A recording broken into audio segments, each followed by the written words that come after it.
Hey gang, I'm doing a foam rolling introduction.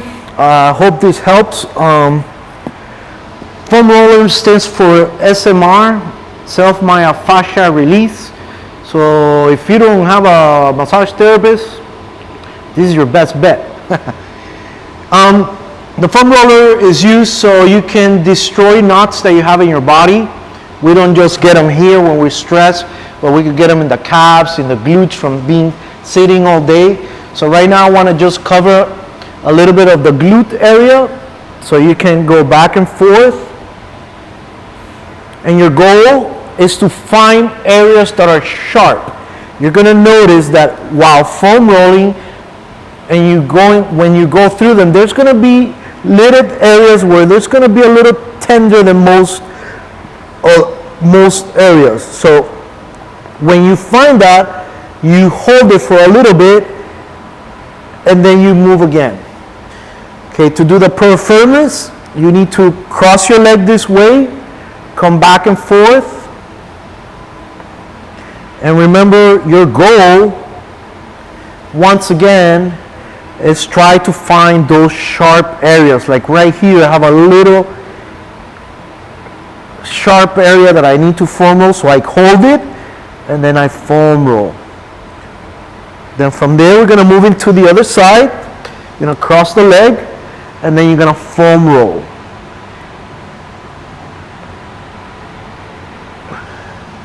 See right there, due to the fact that I got it in a car accident many years ago, I have a herniated disc, so foam rolling for me is like a must. It absolutely helps to diminish all those knots that are constantly being created by my injury. Okay, that normally foam roll the glutes. From there, you can go ahead and move into the hamstrings right here.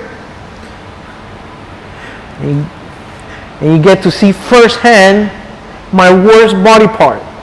My calves is giving me, oh my God, everybody has a good body part, and everyone, including supermodels, have a horrible body part. And that goes for everyone, whether you're a woman or a man. Don't sweat it. No one is perfect, especially your trainer. I mean, this trainer. Anyways, we did the hamstrings a little bit. Now we're going to move into the calf area. We're going to go back and forth. And in this particular area, you definitely want to foam roll the Achilles tendon a little bit more, because that's where most of the receptors are. And your goal is to foam roll those receptors, because once you foam roll them, those receptors tend to loosen up all the muscle fibers as well. So it's very important to do that area, and from there you can go ahead and move into the higher area. We never do anything behind the knee. There's a very sensitive area that you definitely never want to foam roll. Okay, so we did that. Now, one of the most painful foam rolling exercises that you can do right now, it is the TFL. For most individuals, this area is very tight. So there's two ways of doing it. You can either do it like this with both of your knees together and foam roll all the way to the top of the knee. We never go over the knee, never, not once, not even joking. Okay, so then you see right there, I have a few knots and it's very painful. You want to go nice and slow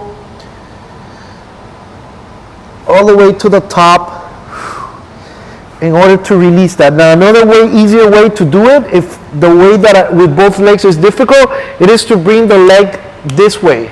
Keep this knee straight, and then once again you can foam roll the entire area. In my case, due to my herniated disc, these areas are extremely tight. Okay, so you're going to do about a minute, then roll over, do the other side. And now from there, we're going to move into the quads. And remember, you never do anything above the knee. You never go on top of the knee, but you can definitely go all the way to about this area. For the women, you can keep going, but for the gentlemen, you actually have to tilt a little bit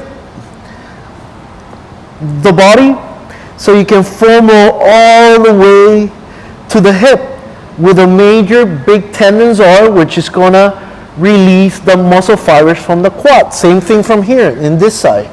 You can just roll over sideways a little bit. And then obviously I have my phone here. Definitely don't want to use the phone. And then once you get beyond the middle area or the pubis symphysis area, you want to definitely come back down and you can go ahead and foam roll your quadriceps. Nice and controlled.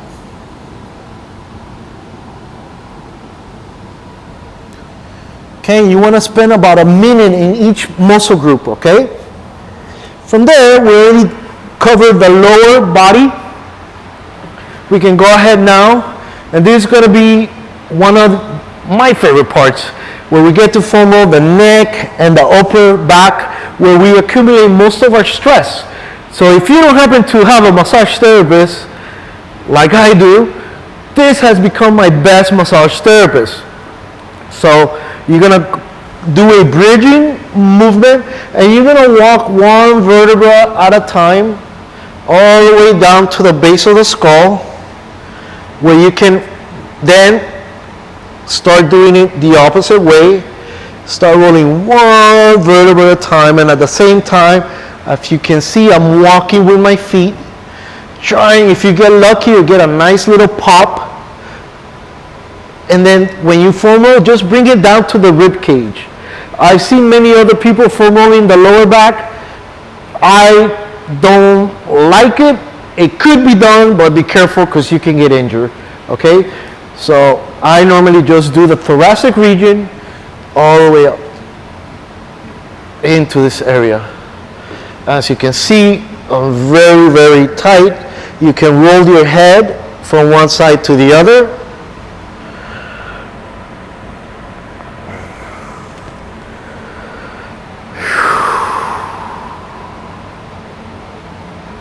Excellent. And from there we can just foam roll again.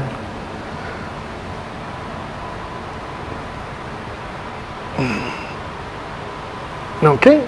And then there's another way that you can actually also foam roll the pectorals and the shoulder. For a lot of individuals that do a lot of desk work, this area tends to be really tight. So you have to be careful when lifting because you can injure that. So one good way to soften up this area to make it more pliable, right?